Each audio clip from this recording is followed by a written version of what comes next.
Wine and lemons both make your mouth do this. Oh, that's basically just a mouthful of acid. Oh, that's acidity, and without it, wine is basically squash for adults.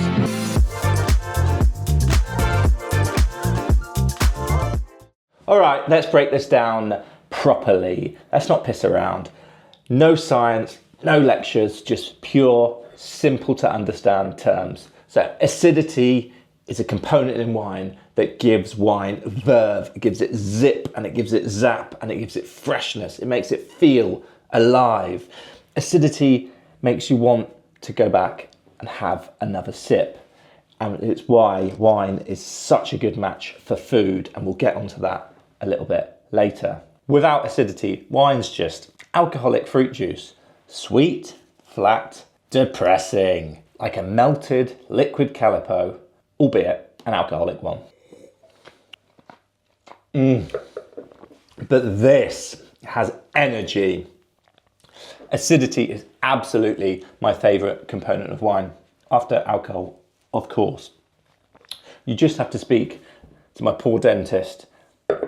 Acid erosion all over these grills from vinegars and wine tasting over the years. It's a price I'm happy to pay for drinking wine that is made properly. So acidity gives Sancerre its amazing zap and its freshness and its zing. I absolutely love that kind of laser-like sourness. Acidity is wonderful. It gives champagne, again, that zap and feel. It's what gives a wine its tart and sour taste. It's tasted on your mouth and on your taste receptors. So all decent wine will have some acidity on the pH scale. Now, grape varieties, so a Sauvignon Blanc or a Viognier, for example, will have a lot to do with how much acidity is in the final wine. Sauvignon, loads of acidity. Viognier, not so much acidity.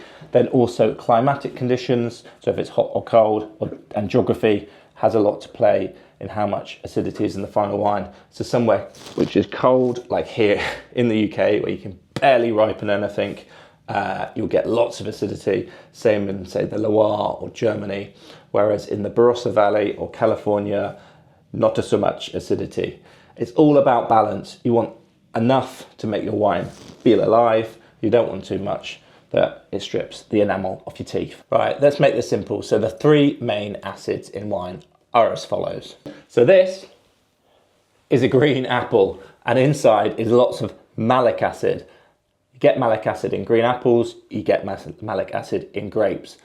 It's that sharp snap that makes your jaw twitch. Anyone that's eaten a green apple is very, very recognizable. Same like when I tried the Sancerre, gets you in the jaw. Loads of cool climate wines have that same snap. Next we have yogurt. And what we have here is lactic acid. So lactic acid you get in wines like barrel fermented Chardonnays and white Burgundies. And what happens is a really kind of boring wine term called malolactic fermentation. So where you're taking this malic acid, which is quite sharp, and you're converting it into a creamier, rounder acid like you get in a yogurt, and we've all tried yogurt before, unless you're vegan, of course. And what lactic acid does to the wine is it rounds it out.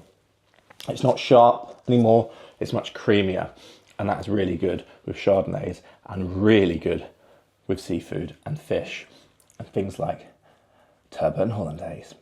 And citric acid, like you get in a lemon, which just livens the palate up. And finally, tartaric acid.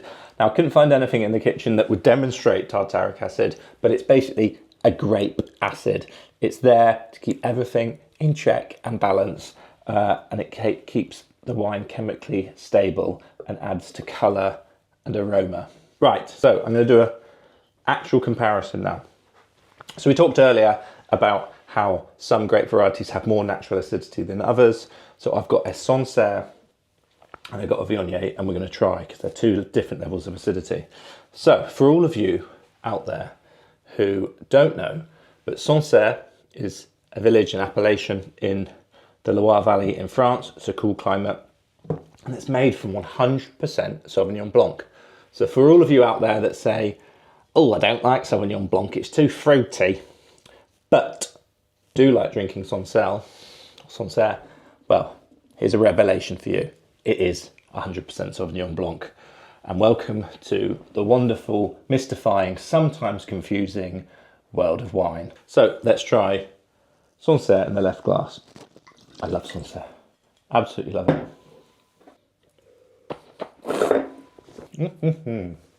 There it is, that zing, that touch of minerality. Not too much fruit, but citrus. It just makes you want to be by the sea with an ice bucket, drinking lots of this, and a gleaming platter of oysters glistening in the sun. Doesn't that sound absolutely wonderful? So, Sancerre, cool climate. We're in France, we're in the Languedoc, so slightly warmer, much further south. Viognier. So what do I expect from Viognier? Lower acid, more peaches, apricot, ground fruit. Oh yeah, peach, apricot, bit of floral. It's funny, I should not like Viognier because I don't like things that are overly kind of flowery, but I do for some reason. I absolutely do.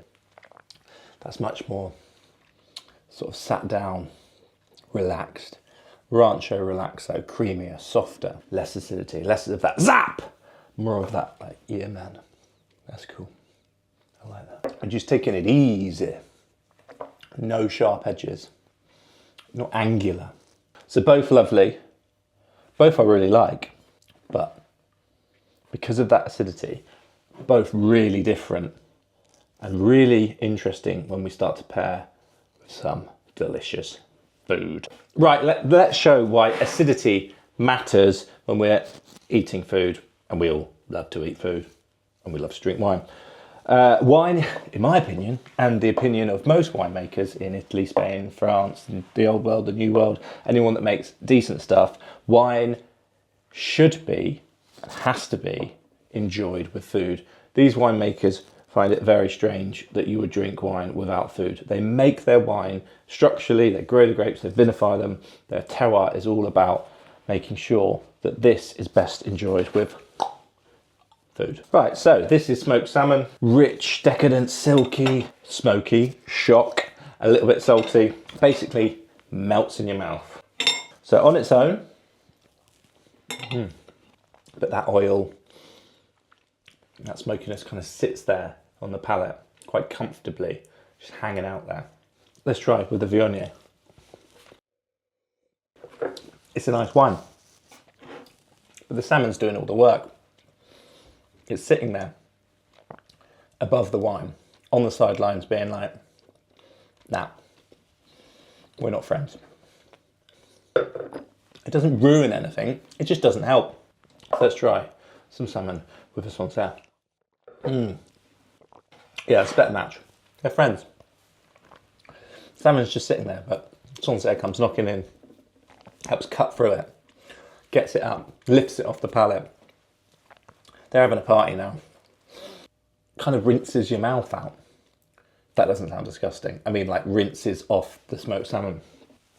So yeah, smoked salmon with something high acid. Absolute cheat code. First bite and taste, great. Second bite and taste, even better. So, if at Christmas someone's serving you smoked salmon, go for a wine that's got plenty of zap.